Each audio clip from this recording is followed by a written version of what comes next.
Okay. Well, hi everyone, and welcome to the Expanding Boundaries International Podcast. I am your host, Emily Grakula, and I'm here with Kaoutar Benchouk from Morocco, a Fulbright alumnus. She was a foreign language teaching assistant and an Arabic teacher at Sam Houston State University in Texas, which is actually how we met because she taught me Arabic at Sam Houston. And now she is here today with us to talk about the Fulbright program and how she got involved with studying/working abroad. So, Kaoutar, why don't you tell us a little bit about yourself? Good morning, Emily. Good morning, everyone. I'm happy to be with you here today and discuss my Fulbright experience in the States. So, as Emily introduced me, my name is Kaoutar Benchouk, and I'm a Fulbright alumnus. And I have been a Fulbright FLTA. This stands for Foreign Language Teaching Assistant and an Arabic teacher at Sam Houston State University. So the Fulbright exchange program was a great opportunity for me to have an international teaching experience. So my first time to be overseas was in the States. I decided to apply to the Fulbright program when I was a student in master's degree here in Morocco. I was doing a master's program in translation. And how I got to know to the Fulbright program was by a Fulbright alumnus who was my classmate. So he was a Fulbright FLTA at Brown University, and we had a project to do together, a group project in the class. So we talked about the Fulbright program, and he asked me if I'm ever interested in having a culture exchange abroad or a work experience overseas, and I expressed my excitement if any opportunity of this kind may arise in the future. I would definitely apply and embrace it. So you this had never was studied abroad. Sorry, you had never studied abroad at all. This was the first overseas experience for you. Yes, exactly. Cool. Okay. I thought that after I finished my master's degree, I would apply to the Fulbright program. So by the time I graduated, I went to the States right away. But the process was very competitive. It was a lengthy process. It lasted for, let's say, almost a year. It lasted almost a year. There was a really long application form that required writing essays about reasons for applying to the FLTA, your teaching methodologies and techniques, and how you'll be a cultural ambassador of your country and how you will represent your country in the States. Also, you should have some prior teaching experience before, and you should have a certain score in one of the English language proficiency tests, such as the TOEFL or IELTS, among other requirements. And then after your application gets selected, you go sit for an interview with a committee of professionals. Here in Morocco, we have the Fulbright Commission that is in charge of interviewing the Fulbrighters candidates or applicants. So they ask you various questions about your previous work experience, about the reasons why you applied again. So you have to show your interest and how excited you are about this opportunity. A lot of cultural questions, linguistic questions. And after that, after you've been selected, then you have to go through another interview with the dean of the American University in Cairo. So this was the last interview to have, and then you have to go past the TOEFL exam, and you should score a certain amount so that you pass this stage of selections. Yeah, so after that, I was selected to teach in 5 universities in the state. One in Ohio, another one in New York, another one in Illinois, another one in Pennsylvania, and in Texas.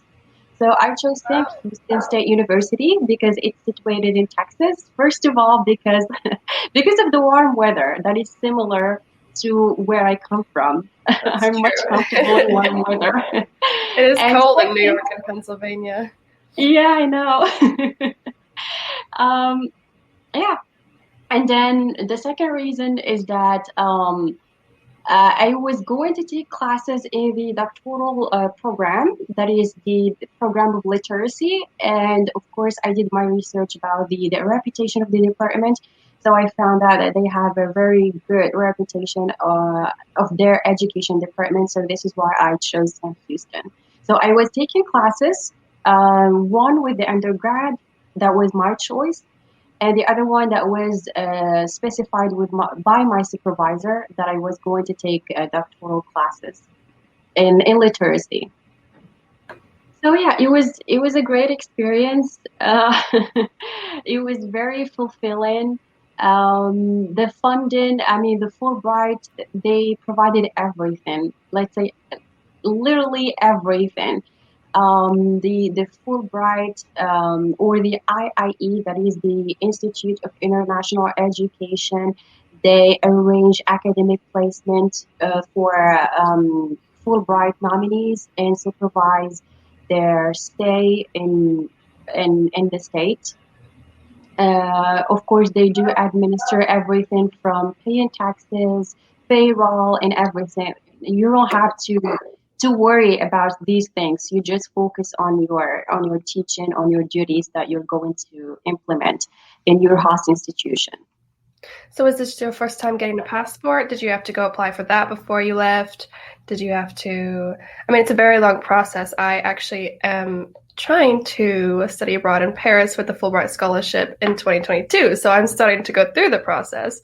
And there's a lot of things that you have to do in order to, I mean, it is really a year-long process that you have to apply and write the essays. And when you did your language, you had to get you had a language test, right? You said an English language test? Yes. I took the TOEFL test. Okay. Yeah. So when you're doing the Fulbright, it depends on whatever country you're going to. You were going to the States, so you took an English test, because I have to take a French one if I wanted to study abroad in Paris. But you definitely have to have a limited proficiency in the language of the country that you want to go to. So you can't just go not knowing anything, correct? Exactly. It is very helpful to learn, to have at least basic knowledge about their language. And second, to conduct a research about the country you're going to, the regions, each region of each country, especially the region you're going to and your host institution. You need to learn a lot of information about the place you're going to, so that you are, let's say, you will be prepared. You'll be more prepared to adjust to all the differences you may encounter. So this is my advice to everyone who's planning to go work abroad or study abroad. For me, as I said, I conducted research. I learned about what is the climate like in each season in Texas. So it was perfectly great for me since it's warm. And I feel much comfortable in that type of weather. And also, when I received the terms of appointment and special instructions contract with St. Houston, it included various information about the university, the town environment, the student body population. Of course, the area is the urban or rural, but sometimes you really need to conduct a research, as I said. For example, the definition of urban in the States is a lot different from here. So let me give you a concrete example. Mm-hmm. The means of transportation in Huntsville, it mentioned carpool. And I was like, yeah, all right, that's okay. But I really expected there will be much availability of public transportation. So I expected skyscrapers, trains, subways, and at least an airport. But this wasn't the case. When I went there, I was glad that I met incredible people who helped me adjust, who made my life a lot easier.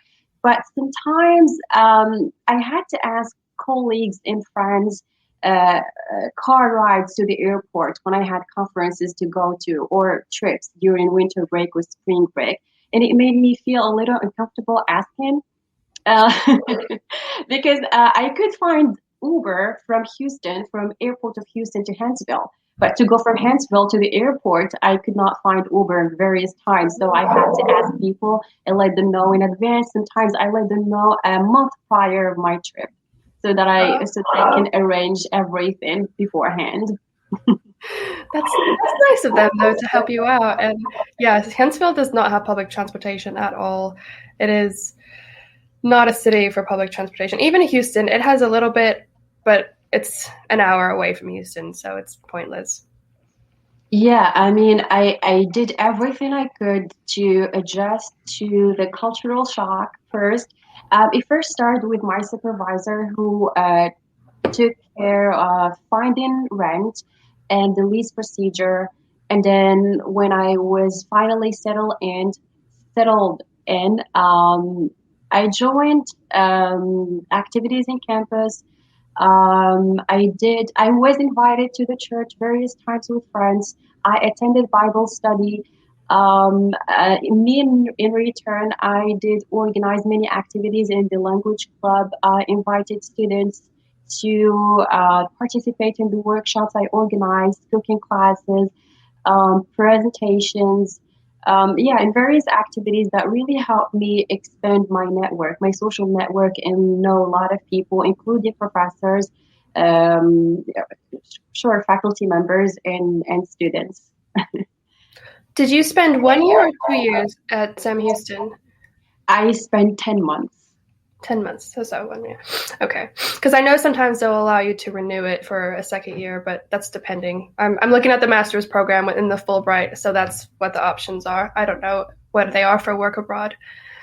Yeah, so the Fulbright program provides various scholarships. So in my case, it was the FLTA, Foreign Language Teaching Assistant, but they provide scholarships for master's students who want to pursue a master's degree, or for doctoral students who want to have joint supervision of their research. So they have a professor from a university, from an American university, to advise them regarding their research. Yeah, and they also fund, I think, postdoctoral study. That's what I know. Yeah, as far as I know, they do fund postdoctoral research and study. They do quite a bit, yeah. So what would you say was the most difficult part of acclimating or maybe coming back home and no longer being in America? What was the most difficult part of everything for you? I found it great that here there is more availability of public transportation in Morocco. So people don't, they really do not have to drive because public transportation is available. But of course, I had a reverse cultural shock that lasted really long, almost a year. Yeah, I mean, for example, here, the bureaucracy um, that really makes people go through time-consuming and cumbersome procedures and regulations. For example, if you want to apply to, let's say, a program in a university or a degree, so they do not, there is, the use of emails is very uncommon, so no one is going to reply to your emails. Of course, digital copies of degrees and diplomas, they're not recognized. So it takes a lot of time printing and authenticating copies, and we have to go submit them in person. But when I was applying for the Fulbright program, it was all via email, so it was a lot easier. So these kind of things were sometimes irritating me. Did they recognize the Fulbright program, everything that you had gotten working abroad? Did they recognize that certificate that you got at the end, or was it more difficult for them?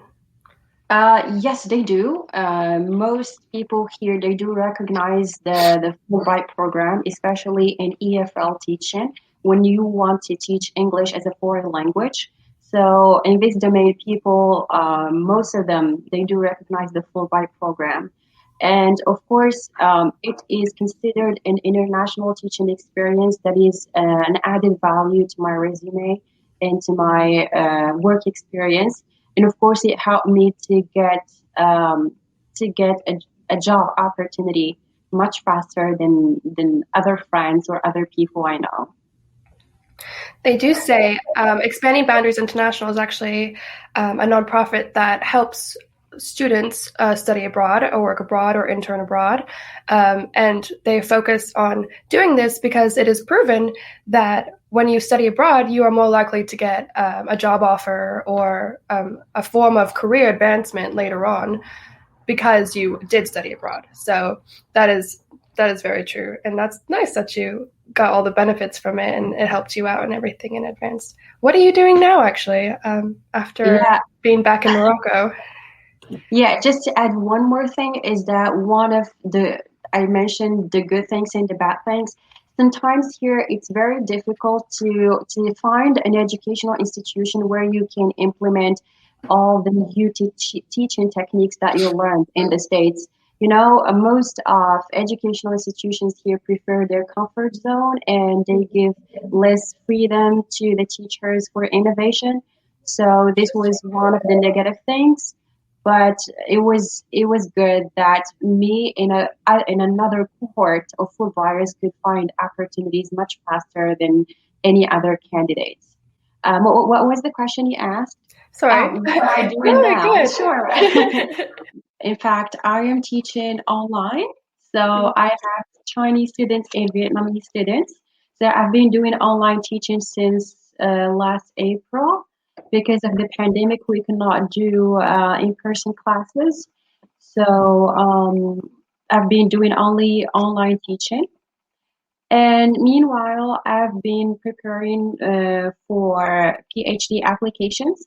So now I'm applying for PhD programs in the US. So I did take the GRE exam and the test of TOEFL. And here the testing centers were closed because of the pandemic, of course. So luckily, the ETS, the testing providers, they did decide that they will provide test takers an opportunity of at-home testing. So I took that opportunity and passed both tests. Well, good job and congratulations on starting your PhD and everything. That will be amazing once you do get started. Thank you very much. It took a lot of patience and a lot of perseverance. Many times I wanted to sit for my exam and technical issues happened. So I had to reschedule my exam for like 3 to 4 times. It was a little stressful, but I had to keep a high spirit. Yeah, and you're doing through it, so that's good. What would you say was probably the easiest part of working abroad and then the most difficult part of working abroad? Yeah. In fact, and honestly, my job working abroad was, for me, I considered it as a vacation because I really enjoyed my time there. Of course, as I said, the the IIE and the Fulbright Commission took care of everything, including the funding, so we did not have to worry about financing our stay or our studies or paying rent. So it was all provided. They did send a series of documents, including various information about our host institution, the pre-departure orientation, the hotel information, flight tickets, everything that we needed to know, tips on how to handle cultural shock and homesickness. So I was really pleased to receive such documents and read them. They were very helpful. They helped me learn more how to expand my social network, how to make friends, the social proximities between people, how to approach people, all the cultural differences that I should take into consideration before building a friendship with the American people. So yeah, it really made our stay in US very easy. The challenging part, I don't believe, and I don't remember there was a challenging part. I used to consult my supervisor before I go to class. I show her my lesson plans, and She gives me tips and she shows me what needs to be deleted, what needs to be kept, what needs to be improved before I enter the class and teach my lessons. So it was very helpful, very informative. I've learned a lot. I learned a lot about the post-secondary education in the US, how universities and colleges operate in the States, cultural responsiveness in the States, and inclusion and social justice in all educational institutions and in the education system in general in America. It was very, very inspiring, very fascinating to me, and it was one of the reasons, and it was a catalyst for me to apply for the PhD program. I found that the student affairs was very appealing to me. They provide a student support, they provide academic advising, they provide supporting, um, they provide consultants and everything the student might need. So here the student affairs is much more limited to, let's say, issuing transcripts and handling paperwork of students who want to transfer from a university to another, and I think that's pretty much it.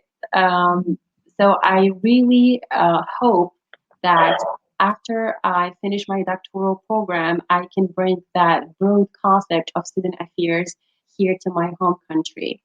Wow. Do you plan on using the Fulbright to do the doctoral studies, or are you doing it in Morocco? Well, as I said, I am applying to American universities, Okay. but it will be at my own expense. I'm not applying through the Fulbright. Um, but of course, I'm applying to obtain an assistantship. So Do you for know me, where you want to start? so the assistantship will be very essential to me so that I can be able, so I can be, yeah, able to pay tuition and just take care of my living expenses in the US. Do you know where you might want to go yet? Yeah, I have applied to universities in Ohio and in Pennsylvania. Oh, wow, Pennsylvania. Very cold up there. I used to live there. It's cold. Yeah, I know, but I did apply because I found their programs really correspond to what I really want to do and to my career objectives in the future. So I think that I'm a good fit to their program, and what are they offering is what I'm really looking for. So this is why I applied to these two states. It'll be good to see something different, to travel again, and to keep pursuing your education in what you obviously love and enjoy doing. So that's good. Do you have any advice for anyone, perhaps either looking at the Fulbright or just looking to study abroad in general, or work abroad, or intern abroad, or teach abroad? How maybe advice to like how to get started or motivate yourself through the entire year-long process that it takes sometimes for these programs, or anything that you may think of? Yeah, sure. First of all, do not give up on your dream because there will be moments of frustration. There will be moments where you fail frequently and you have to repeat it and do it again over and over again. Do not wait to succeed to have motivation. No, motivation comes along with the work that you're constantly doing, the efforts you're investing into what you're doing, into your applications and your job interviews or your admission interviews. This is the first thing. The second thing is when you go to a foreign country, do embrace the cultural difference and the diversity. Do not just observe what's very different from your culture or the only negative aspects of that culture. Otherwise, you'll fall into a negative cycle of thoughts and you'll feel very homesick. No, try to embrace it all with the good and bad. Learn from the people there, listen to people advice. It would be very helpful for you to enjoy your life there and you enjoy your experience in that foreign country. Very good advice. I love that. I love the motivation as well because people always think that you have to be motivated in order to do something. But no, sometimes you have to force yourself to be motivated in order to do it. You can't just be motivated after the fact or because you're so happy that you finally did it. You've got to motivate yourself before. And it's a long process. Studying abroad is not an easy task. That's why so few people do it, I think, because it's just very long process and it's time consuming and requires a lot of paperwork. Exactly. And one more thing is that networking. Try to get to know the people whenever you're invited to such an activity or a lecture, go attend it, discuss with people, talk to them, approach them, try to make friendships. Networking is very helpful. You know, networking can get you a job faster than your degree can. And I'm speaking from my own example. When I returned to my home country, Morocco, and after I Fulbright program. I was applying to jobs in summer, but the job that I got was a recommendation from another Fulbright colleague of mine. So she learned about the job opening, and she sent me the job offer, and I applied to it, and I was accepted, and I had wonderful time working as an EFL teacher in Casablanca. Wow. Yeah. That's awesome. It's very true. Networking will get you there. Everyone, Yeah, what and it I've provides learned recently, a yeah. support community of professors, teachers, colleagues, scholars, researchers. They provide a strong support system for you trying to enter the job market or to start a degree in a major that you've never studied before. For example, in my case, I've studied translation in my master's program and I've studied linguistics in the undergrad school. So for me, applying now to, let's say, teaching and learning or curriculum and instruction or higher education administration or educational leadership. So I've never had a degree in these fields, you know, Yeah. but I met many people who influenced me, many people that I've learned from, professors in the Department of Education in Huntsville in Sam Houston. I've learned a lot from them and I got inspired to apply to these specialties. That's amazing. You learn so much when you study abroad, I think, and your mind or work abroad. Sorry, I keep saying study, Yes, but your yes, mind truly opens up into seeing new possibilities and new experiences that you can make for yourself and make in your life. yes, of course, it does broaden your horizons. After I was back to Morocco, right after I finished my program in the US, I was offered other overseas work or job offers.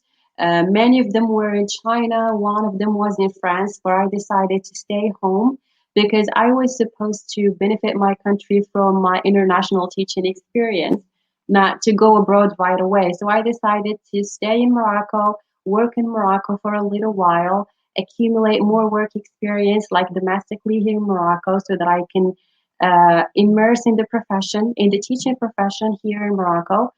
Yeah, and it was very fulfilling. I've learned really a lot. I've become very knowledgeable of the educational system here in Morocco and in the US, the differences, the similarities. Um, and of course, I learned to appreciate what I've been taking for granted. For example, when I started teaching Arabic in Sam Houston, gradually I started appreciating a lot of things about the language, about my culture, about my heritage, about our history, and things that I really did not care about. They're just here. We're just taking them for granted. But when you speak about that to your students or to your audience, you really don't realize that you're speaking with passion about what is yours, what is your heritage, your culture, your history, your experience, your surroundings, the area you come from. Um, so people really, you do influence people, and you learn to appreciate what you've been taken for granted. That is very interesting because it must have been interesting to see your students who knew nothing about Arab countries, and then to learn all about the language and the culture and have their eyes opened for the first time to things that you had seen your entire life and you've known your entire life. So that, yeah, definitely puts a different perspective on things. Yeah, sure. I've been really happy. Like I was ecstatic by the end of the first semester in the US because I was teaching beginner students and they had literally no idea about Arabic. No, they don't know not a single word, nothing. And we Mhm. started from scratch. And by the end of the semester, they were able to introduce themselves, to talk about their family, to talk about their hobbies, to talk about their schooling major, to talk about their future career goals in Arabic. I was wowed. I was like, wow, I did it. All that effort finally paid off. I was very happy in the first semester that I could observe the change that I've made. And one more thing is that other students, they really decided to go to Morocco and study Arabic. I was very pleased to learn that they decided to go to Morocco and learn more about the culture associated with the language. Because when I was there, of course, they had the opportunity to interact with a native Arabic speaker, that is me, and I invited other native speakers as hosts or as guest speakers in my classes and to the language club. But again, to live in the country and live have your life there, all the aspects of your life. You meet new people, you see new areas, you see new things. You learn, you really learn. It's fascinating, really. That's why I do appreciate the diversity in the US. Morocco is diverse too. I mean, here we have people from various regions. Each region has its own traditions, its own history. Um, we do have various ethnicities. We have the Moorish Moroccans, we have Jewish Moroccans, we have white people, we have Amazigh people, we have the Arab people. But for me, I find America is much, much, much more diverse than here in Morocco, and it's fascinating. It's actually the power of you, the American people, is your diversity. Wow. Well, that's interesting. Yeah. Well, America is a bit larger than Morocco, so it's Of very course, understandable. Morocco is a small country. And it's understandable why it might be just a little bit more diverse. But it's, yeah, it is very interesting because as your student and under as Samar's student as well, who was also an Arabic teacher in Sam Houston, I had never thought about I when I took Arabic, I had never thought about like which countries speak Arabic, and I never thought about like the culture or anything like that. So actually going into the class and learning it all, it was very interesting. And then to find out also, my background is in French, to find out that in Morocco they speak both Arabic and French, I was like, what a perfect city for me to go visit and for me to go see eventually. So it's definitely on my top list of cities to visit now. I mean, countries to visit now. I want to see the culture. I want to go there and introduce myself that I can do that now in Arabic, and say hello and see what it really is like over there, because you have piqued my interest in that. So yeah. Yeah, that would be amazing since now you're learning about French. Here, French is the second language. Almost everybody speaks French, so there will be no linguistic barrier. In the touristic cities such as Marrakesh or Agadir, people speak English. So I don't believe that you'll find any language barrier. So I believe that you'll be able to communicate with people, and people here will be able to communicate well with you. That would be really amazing. Definitely. Whenever we can travel again, that will be on my list to go. Yeah, yeah, I love traveling. Yeah. It makes you feel alive. I also thought what you said earlier was very honorable. The way you said you didn't want to travel immediately, you wanted to give back to your country first in order to. And I feel like a lot of people don't always think of it like that. You study abroad or work abroad to come back and give back this different perspective that you've gained and these new teaching ways that you've gained, and you share it with people. You share it with your students and your friends and your family, and then you go to another place and you learn something new and you bring it back for everyone. I never really thought about it like that. You always I guess I thought about it more from a selfish view, like what can I learn from this? Not what can I teach everyone else from this? How can I open their eyes as well? So I thought that was very honorable and interesting that you decided to stay home and give back to your own community and country. Yes, this is the aim of the Fulbright FLTA program, not the master's program, not the postdoctoral program, not the joint supervision program, the FLTA program.